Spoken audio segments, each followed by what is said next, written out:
Ya, coba sekarang kita lihat soal nomor 3 ya. Soal nomor 3. Bisa kalian lihat ya di halaman 232 ya. Jadi kalian coba sambil dilihat bukunya ya, sambil dengarkan penjelasan yang saya berikan. Jadi di soal nomor 3 ini ditampilkan suatu diagram lingkaran ya, diagram lingkaran. Kemarin kita udah bahas ya, diagram, ada diagram batang, diagram garis ya. Dan di sini bisa kita lihat ya, bisa kita lihat.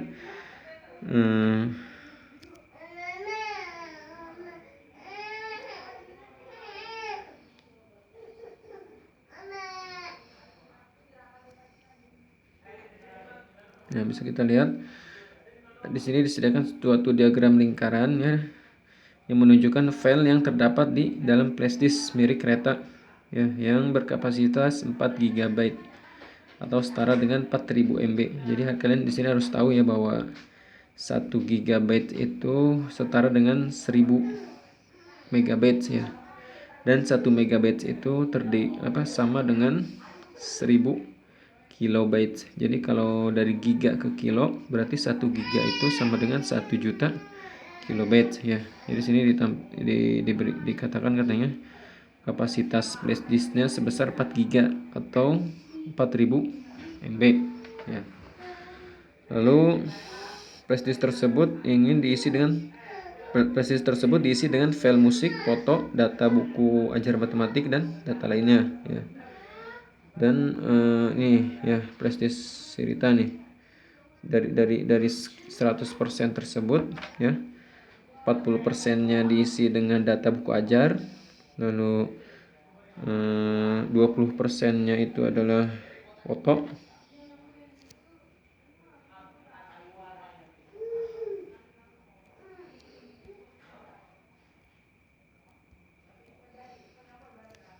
ya 20% itu foto, lalu 20%-nya musik, 10%-nya diisi dengan yang lainnya, dan yang kosongnya itu sebesar 10% ya, 10%. Lalu pertanyaannya itu adalah, jika Reta ingin menambahkan file data buku ajar baru yang berkapasitas 750 MB ya, apakah kapasitas flash disk milik Reta masih mencukupi? Nah, gimana cara menjawab ini? Ya, jadi kita tahu bahwa kapasitas flash disk milik Reta itu sebesar 4000 MB ya. Kapasitasnya 4000 MB. Nah, dari 4000 MB tersebut diisi 40%-nya itu diisi oleh data buku ajar, terus 20%-nya itu diisi oleh foto, 20%-nya musik, 10%-nya kosong, dan 10%-nya itu diisi dengan yang lain-lainnya ya. Nah, jadi berarti kalau misalkan Reta ingin menambahkan file yang baru yang besar datanya sebesar 750 MB, nah berarti yang kosong di flash disk Rita ada berapa persen? Ada 10% ya, ada 10%. Nah, berarti 10% dari total kapasitas flash disk yang Rita miliki itu berapa gitu? Berarti 10% dari 4000 MB ya. Berarti kalian harus hitung dulu ya.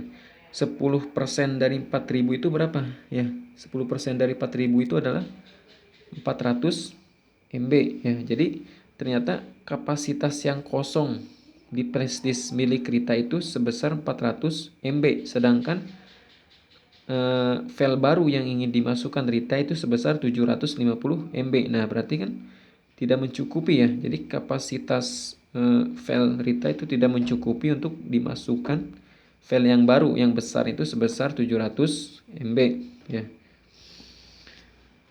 Nah, kalau misalkan mau lebih jelasnya, jadi bisa kalian lihat seperti ini ya. Jadi ada file data buku ajar baru ya. Jadi file data buku ajar baru yang ingin dimasukkan si Rita itu adalah 750 MB ya.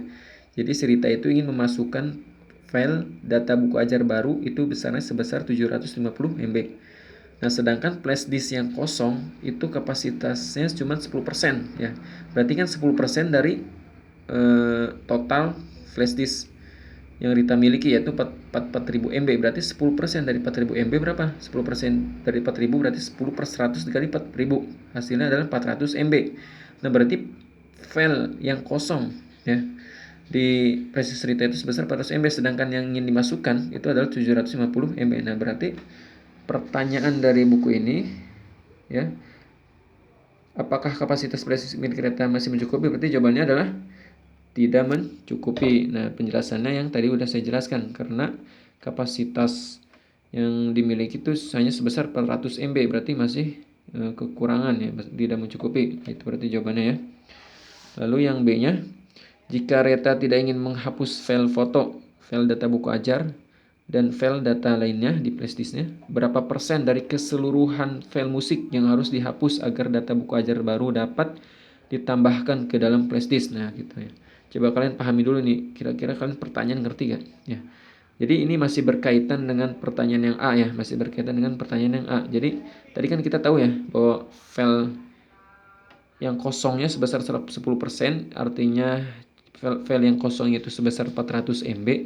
Berarti kan belum masih belum memenuhi gitu kan, masih belum cukup gitu kan. Nah, berarti kan kurangnya itu berapa kurangnya?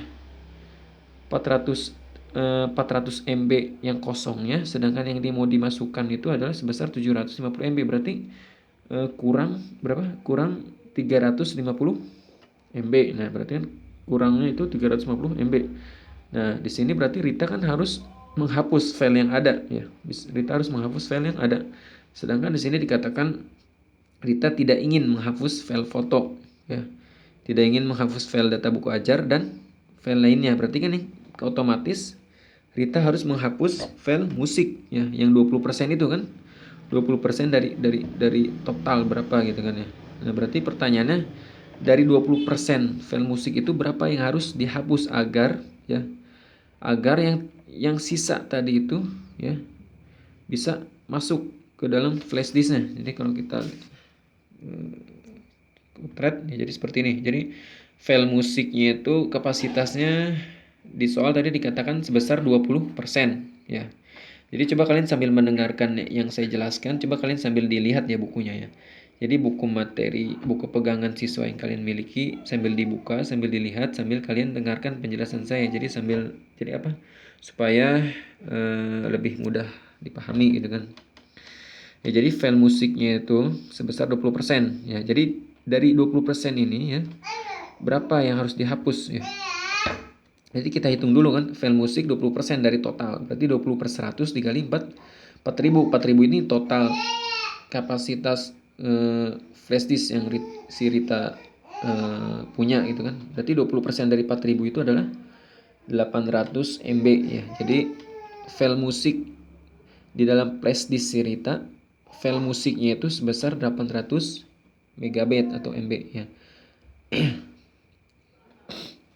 Nah, berarti file kosongnya sebesar 400 MB ya. File kosong itu artinya yang 10% tadi tuh. Ini kan 10%, kosongnya 10%. Tadi 10% udah kita hitung ya. Berarti file kosongnya itu adalah 400 MB. Nah, si Rita ingin memasukkan buku ajar baru, ya kan? Buku ajar barunya itu sebesar 750 MB ya. Yang kosongnya 400 MB ya. Sedangkan file yang baru yang ingin dimasukkan Rita itu adalah sebesar 750 MB. Berarti kan masih kekurangan. Berapa kekurangan itu? Kekurangannya itu adalah 350 MB didapat dari 750 dikurangi 400 MB. Jadi total kekurangan flash disk agar file yang baru ini bisa dimasukkan berarti kurangnya itu 350 MB. Nah, pertanyaannya adalah berapa gitu kan yang harus dihapuskan minimalnya dari total file musik. Nah, berarti artinya berapa persen? Nah, berarti kan gini. Jadi tadi udah kita hitung ya, 20% dari 400 MB itu adalah 800 MB. 20% dari 4000. 20% dari 4000 MB itu adalah 800 MB. Berarti kita ingin menghitung 800 ya. Berapa persen dari 800 yang hasilnya itu adalah minimal 300 MB ya. Jadi gitu. Jadi sekali lagi, file musiknya itu kapasitasnya kan 800 MB ya. File musiknya sebesar 800 MB. Nah, jadi artinya 800 berapa persen dari 800 ya. Jadi berapa persen dari 800 yang hasilnya 350 MB. 350 MB ini kan kekurangannya ya, kekurangannya. Jadi yang kita hitung adalah persentasenya kan. Jadi yang ditanya di soal itu adalah berapa persen, berarti persentasenya, berarti nilai A-nya ini kan. Jadi berapa persen dari 800 supaya hasilnya 350. Jadi bisa kita hitung ya. Bisa kita manipulasi aljabarnya. 800 dikali A persen itu artinya A per 100 ya. A per 100 sama dengan 350. Nah, berarti tinggal kita kalikan silang kan. Tinggal kita kalikan silang. Ya, jadi ini 100 ini dikali ke sini. 800 kali A, berarti A-nya ini adalah 100 dikali 350 dibagi dengan 800 ya. Jadi bisa kita coret nolnya, coret ya. Berarti 350 dibagi 8. Berapa 350 bagi 8? Hasilnya 43,75%. Nah, jadi pertanyaan di sini berapa persen dari flashdisk keseluruhan file musik yang harus dihapus agar data buku ajaran tersebut dapat masuk, berarti berapa persen, artinya minimal 43,75% minimal ya. Jadi lebih dari ini tentu lebih bagus gitu kan. Jadi minimal yang harus dihapus agar file data ajar baru tadi bisa masuk, minimal yang harus dihapus dari file musik itu adalah sebesar 43,75%. Itu jawabannya ya. Itu jawaban nomor 3 ya. Nah, sekarang nomor 4. Nomor 4 ini masih sama ya. Jadi nomor 4 ini diagram yang ditampilkan dengan tabel ya. Jadi kita udah pelajari cara menyajikan data ya. Yang pertama dengan diagram batang, diagram garis, yang ini diagram lingkaran, dan ini nomor 4 dengan cara menampilkan data dengan cara tabel ya. Tabel bisa kita lihat ya, masih berkaitan dengan data ya. Jadi tabel di samping menunjukkan album-album pada file musik di dalam flash disk milik Reta.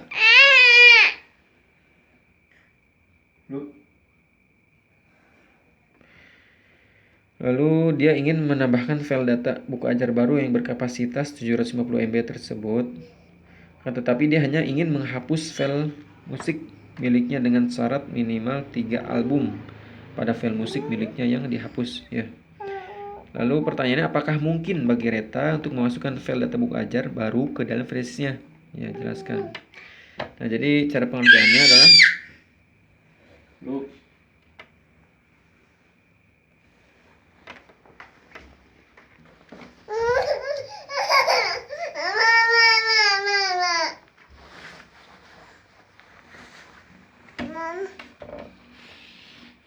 Nah, jadi gini ya. Jadi cara pengerjaannya adalah, jadi artinya dari album yang di sini Rita ingin menghapus ya. Maksimal itu adalah 3 album. Ya, maksimal 3 album agar 700 besar data yang 700 MB ini bisa masuk ke dalam flash disk Reta ya. Nah, jadi artinya album A sampai album I ini ya, mana sih yang harus dihapus oleh Reta ya? Maksimal 3 itu artinya paling banyak 3 ya kan, nggak boleh lebih dari 3. Jadi maksimal 3 ya. Jadi artinya file yang harus dihapus oleh Reta paling banyak 3 album ya, 3 album agar file baru yang besarnya itu 750 MB dapat masuk ya. Jadi begini. Jadi cara pengerjaannya ya, jadi di antara album A sampai album ini coba kalian pilih ya. Pilih 3 album yang memiliki kapasitas paling terbesar ya, 3 kapasitas paling besar. Nah, jadi bisa kita lihat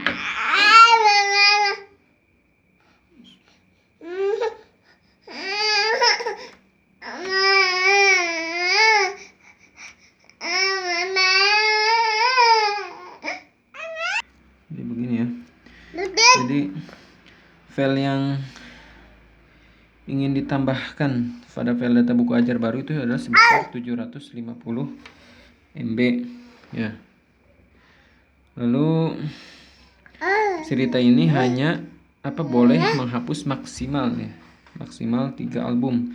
Jadi di antara data ini coba kita pilih ya 3 album yang paling besar gitu kan. Jadi di antara data ini, antara album ini, coba kalian pilih yang paling besar itu ini ya kapasitasnya. Berarti kita memilih 3, itu album C, album E, dan album F.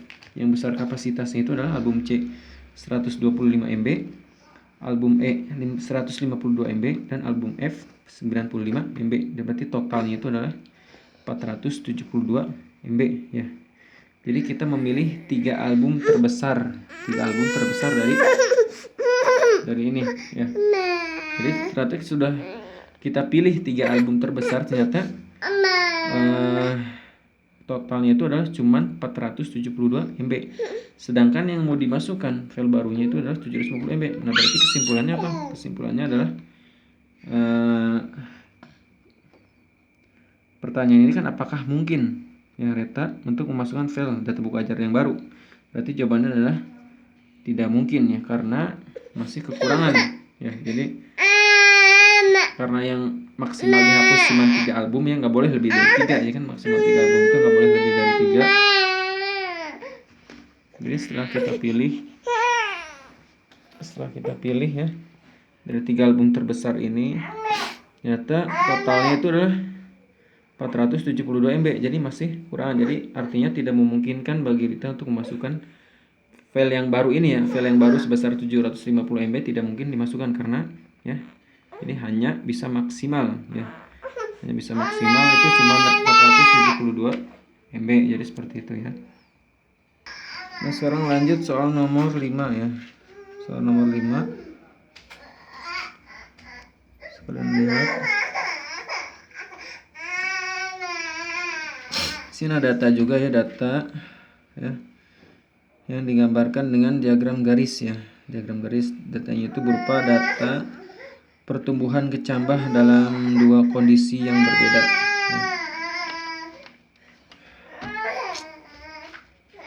Jadi ini berkaitan dengan sains ya, atau berkaitan dengan ilmu pengetahuan alam. Jadi data panjang kecambah dalam kondisi lingkungan yang gelap dan terang selama 7 hari disajikan dalam grafik berikut ya. Jadi yang sumbu mendatar ini menunjukkan hari ya kan, hari pertama, hari kedua, hari ketiga, hari keempat sampai hari ke-7. Lalu yang sumbu tegak ini dia menunjukkan tinggi ya. Ada tingginya dari 0, 5, 10, 15, 20 sampai 25 ya. Lalu di sini diberikan ya datanya. Jadi yang garis biru itu kecambah yang ditempatkan di tempat yang gelap, lalu yang merah ini kecambah yang ditempatkan di tempat yang terang ya. Bisa kita lihat ini pertumbuhannya bisa kita lihat ya. Jadi masing-masing pada hari pertama ya, hari pertama itu tingginya pada kecambah yang biru itu tingginya 1,1 cm. Yang di tempat yang gelap itu 1,2 cm. Lalu pada hari kedua terlihat pertambahan ya, terlihat pertambahan tinggi dari kecambah tersebut ya.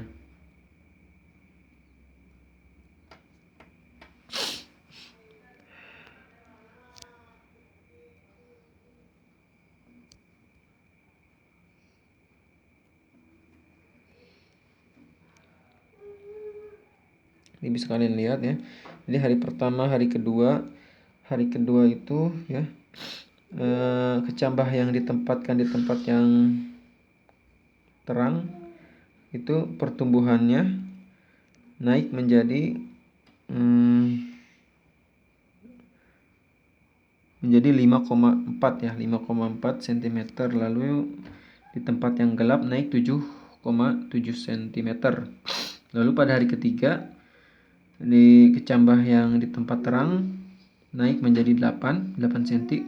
Lalu di tempat yang gelap 13,1 cm dan seterusnya sampai hari ke-7 ya. Sampai hari ke-7 kecambah yang ditempatkan di tempat yang terang itu 12,9 cm, lalu kecambah yang ditempatkan di tempat yang gelap itu 23 cm. Ini jelas ya perbedaannya ya, perbedaan kecambah yang ditempatkan di tempat yang gelap dan kecambah yang ditempatkan di tempat yang terang. Jadi pertumbuhannya lebih cepat kecambah yang ditempatkan di tempat yang gelap ya. Terlihat pada hari ke-7. Pada hari ke-7 kecambah yang ditempatkan di tempat yang gelap itu pada hari ke-7 tingginya itu adalah 23 cm, sedangkan kecambah yang ditempatkan di tempat yang terang itu cuma 12,9 cm ya. Jadi begitu ya cara membacanya. Jadi bisa kalian pahami dulu. Nah, ini untuk pertanyaannya ya. Kapan selisih panjang kecambah yang diletakkan di tempat gelap dan terang menjadi 7,6? Nah, bagaimana kalian menentukannya? Ya, berarti kalian cari selisihnya ya. Jadi di hari pertama berapa selisihnya? Hari pertama itu selisihnya tinggal kalian kurangi aja 1,2 dikurangi 1,1, berarti selisihnya adalah 0,1 cm. Nah, berarti bukan ya. Terus sekarang di hari kedua coba kalian hitung. Ya, 7,7 dengan 5,4 berapa selisihnya? 2,3 cm. Nah, terus hari ketiga coba kalian hitung lagi kan. Berarti 13,1 dikurangi 8 berapa? 15,8 dikurangi 9,5 berapa? Nah, berarti kalian cari yang selisihnya itu ya. Yang selisihnya itu adalah 7,6 ya. Di hari keberapa gitu kan? Jadi di hari pertama itu cuman 0,1, yang hari kedua selisihnya itu adalah 2,3 ya. Berarti kalian cari hari keberapa? Ya, hari keberapa yang selisihnya itu 7,6 ya. Jadi tinggal kalian kurangi aja kan. Nah, lalu yang pertanyaan B, jika kalian ingin menanam kecambah, manakah yang akan kalian pilih? Menanam kecambah di tempat yang gelap atau menanam kecambah di tempat yang terang? Nah, jadi berdasarkan data tadi ternyata mana pertumbuhan yang lebih cepat tingginya? Di tempat yang gelap apa di tempat yang terang? Nah, jadi berdasarkan data tersebut berarti kalian bisa memilih kan? Pertumbuhan kecambah yang lebih cepat itu di mana? Di tempat yang gelap atau di tempat yang terang? Nah, dari situ bisa kalian pilih. Ya. Nah, jadi itu ya di bagian pertama di statistik ini.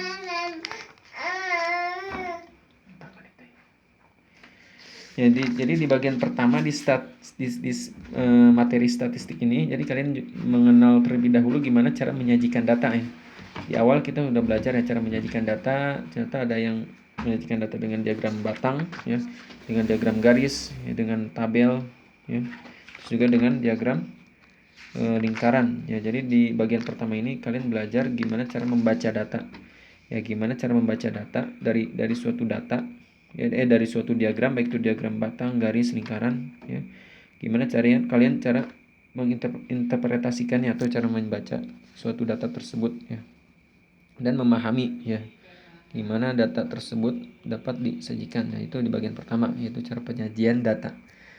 Nah, sekarang yang selanjutnya itu di halaman 233 ya, di bagian kegiatan 9.2 kalian akan belajar mengenai yang pelajaran yang ini, yang ukuran pemusatan data ya. Ukuran pemusatan data. Ukuran pemusatan data itu terdiri dari min, median, dan modus ya. Jadi ukuran pemusatan data itu terdiri dari min, median, dan modus ya. Jadi di awal kita udah mempelajari cara penyajian data ya. Nah, sekarang kita akan belajar mengenai ukuran pemusatan data. Ukuran pemusatan data itu terdiri dari min, median, dan modus. Apa itu yang dimaksud dengan min, modus, median ya. Nah, sekarang ini kita pelajari. Nah, sekarang kita menentukan rata-rata ya, min. Jadi yang dimaksud dengan min suatu data itu adalah menentukan rata-rata ya, menentukan rata-rata. Jadi gimana cara menentukan rata-rata itu? Jadi intinya cara menentukan rata-rata itu ya.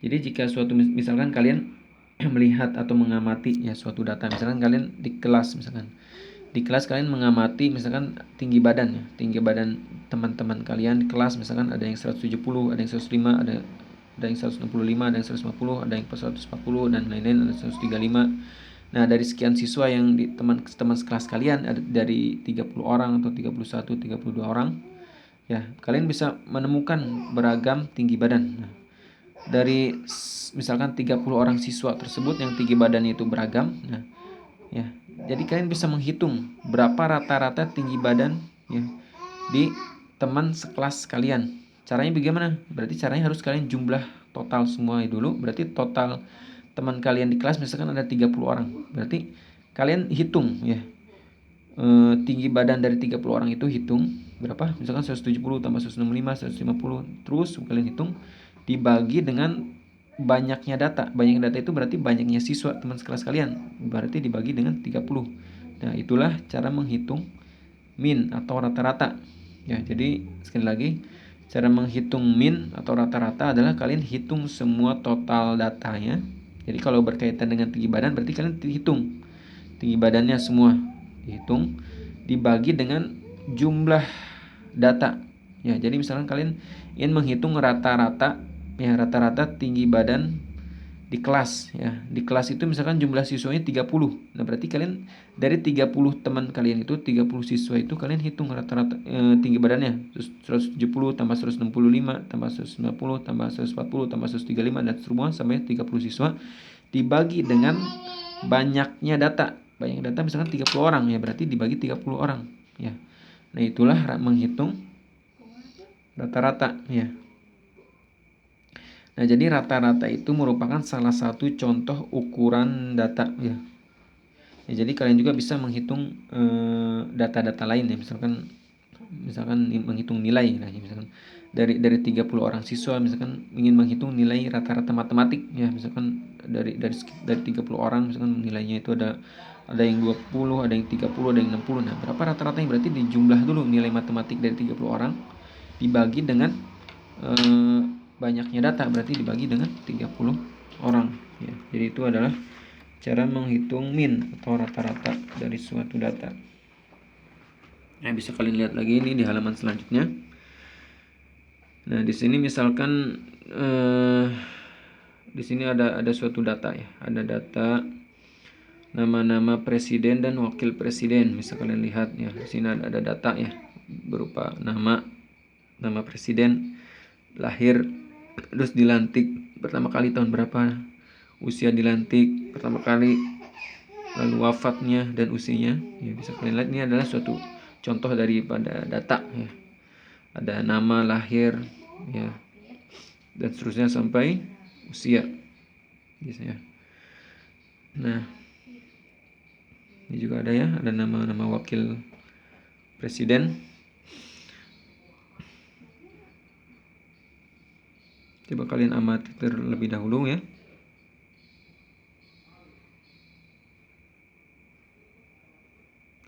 Nah, dari data ini bisa kalian mengambil kesimpulan, ya, mengambil kesimpulan. Misalkan dari data-data yang di sini bisa kalian ambil kesimpulan, ya. Ternyata berapa sih usia rata-rata, ya? Usia rata-rata, ya, presiden itu pertama kali dilantik, ya, misalkan, ya. Jadi misalkan Insinyur Soekarno pertama kali dilantik itu umur 44, ya. Muhammad Hatta umur 43. Soeharto umur 46.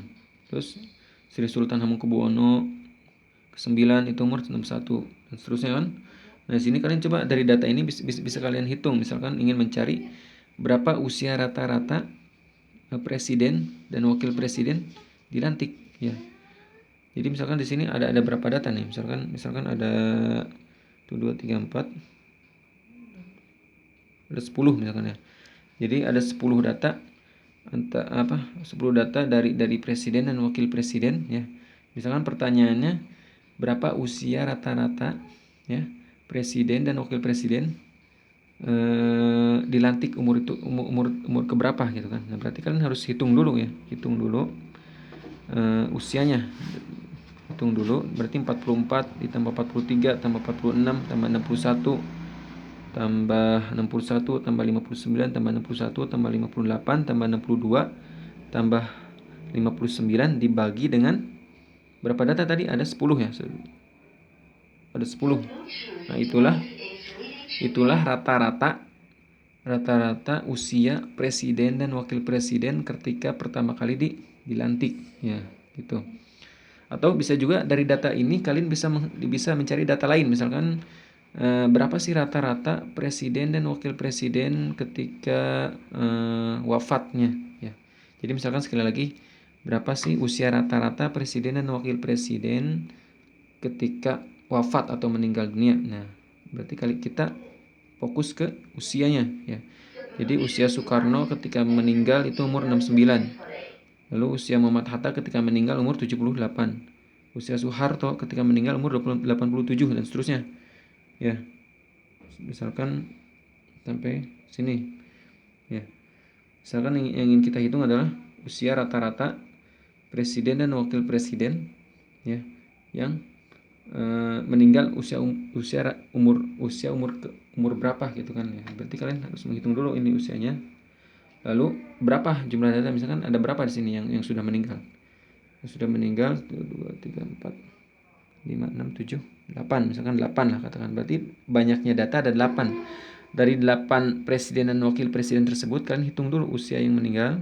69 tambah 78 tambah 87 tambah 76 tambah 67 tambah 79 tambah 79 tambah 69 dibagi dengan 8. Nah, itulah usia rata-rata presiden dan wakil presiden ketika meninggal dunia. Nah, itulah salah satu contoh kita menghitung rata-rata atau min, ya. Ya, jadi seperti itu ya.